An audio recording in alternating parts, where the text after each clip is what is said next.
Thank you for staying with us. Former Education Minister and founder of Fix Politics Initiative, Oby Ezekwesili, has accused President Bola Tinubu and other Nigerian politicians of a complete lack of empathy, saying they should be held responsible for the crisis bedeviling Nigeria. The recent tragic stampedes in Ibadan, Anambra, and the Federal Capital Territory resulted in the loss of over 60 lives, including children, as Nigerians struggle for food items amid the festive season. But in his maiden media chart, President Tinubu attributed the mishap to indiscipline on the part of the beneficiaries of the palliatives, accusing organizers of lack of coordination.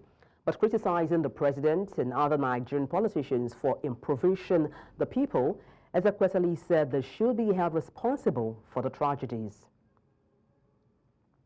And to unpack this, we're joined by a legal practitioner and a social reform advocate, and that's Ufeli. Good evening, glad to have you join me on the news.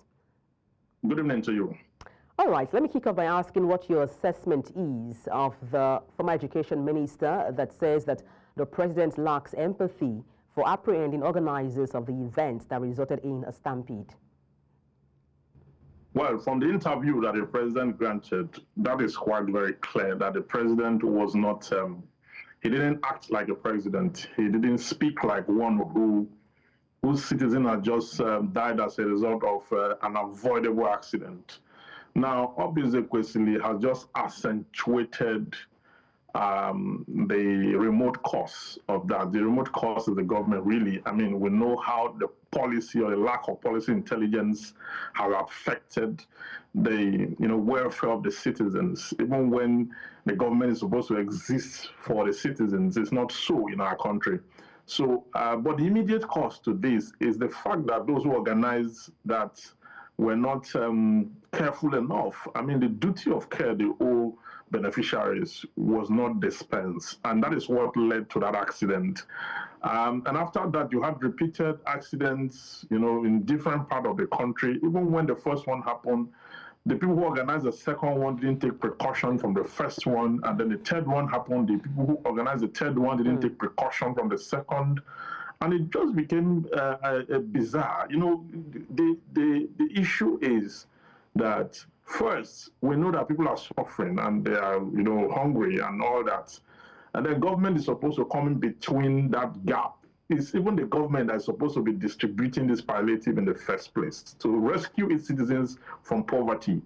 Okay, they are not doing that. Not only are they not doing that, then those who have, step into that duty to have that delivered, now you are blaming them for not being very organized. I don't think that is the way to go. Why is here the blame?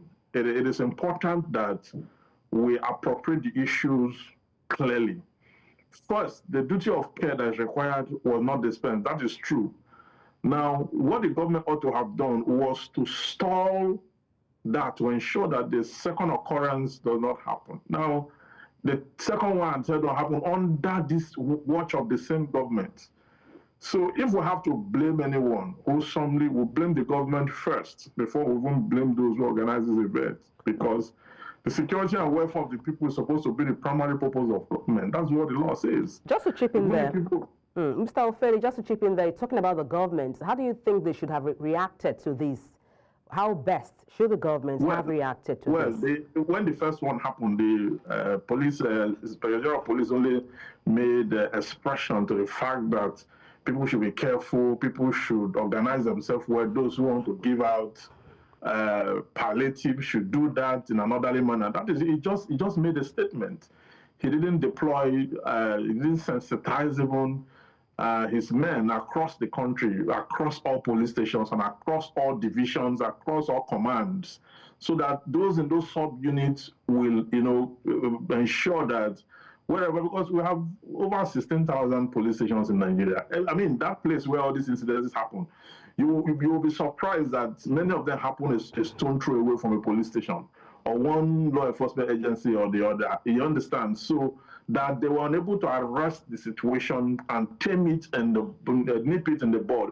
It's one that calls for security lapses. This is the same way the insurgents come to hit at people, kill people, and before the government respond. Okay? I'm not saying those who organize it are completely exculpated from liability, but I'm saying that the government ought to do what it ought to do. Why the citizens' corresponding obligation is required, but government must sanction that corresponding obligation. Government must be on ground to have that done, and they were not there.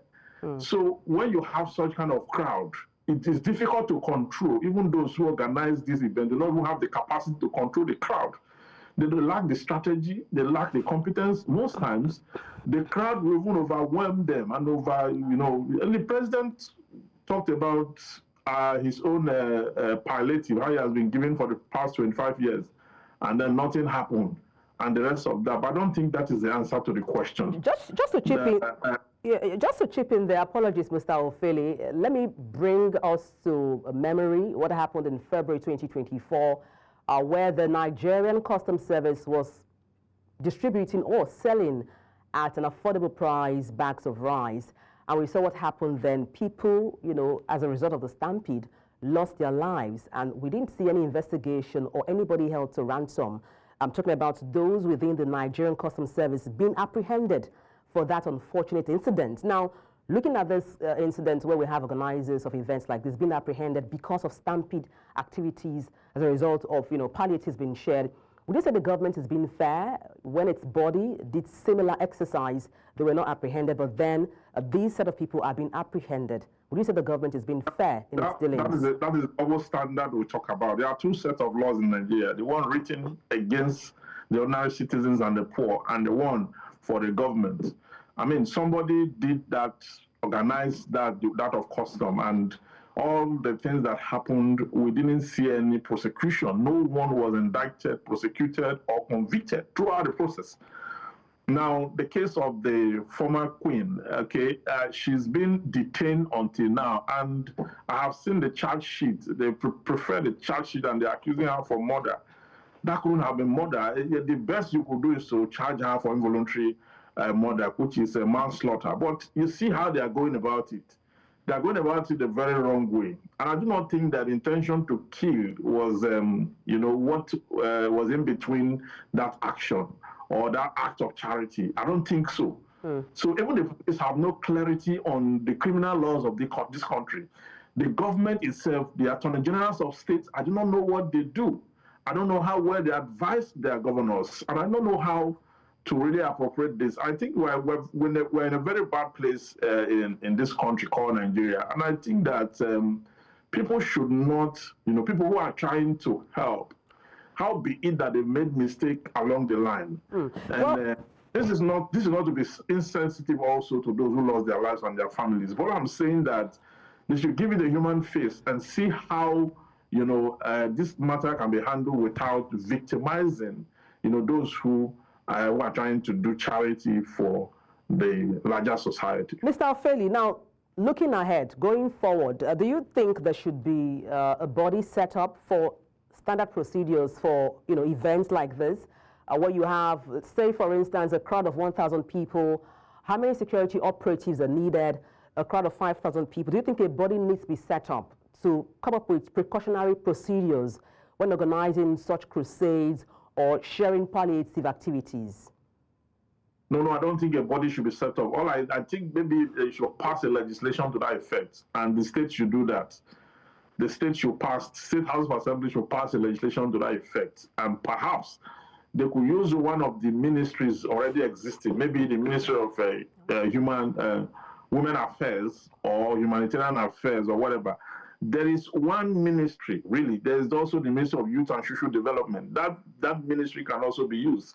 Okay, you can use an existing ministry to deploy for those purposes, so that those who want to give palliative will first of all have to, get permit, from that ministry, and that ministry will have to work out the strategy, and they will now involve the police to ensure that, and the mobile police, because they are the ones that are actually very good in crowd control, and involve the mobile police to ensure the strategy is put right for the deployment of palliatives and to people. Fine place to anchor it. Thank you so much for your expertise on the news. Evans Ufeli, a legal practitioner as well as social reform advocate. Many thanks indeed. You're welcome.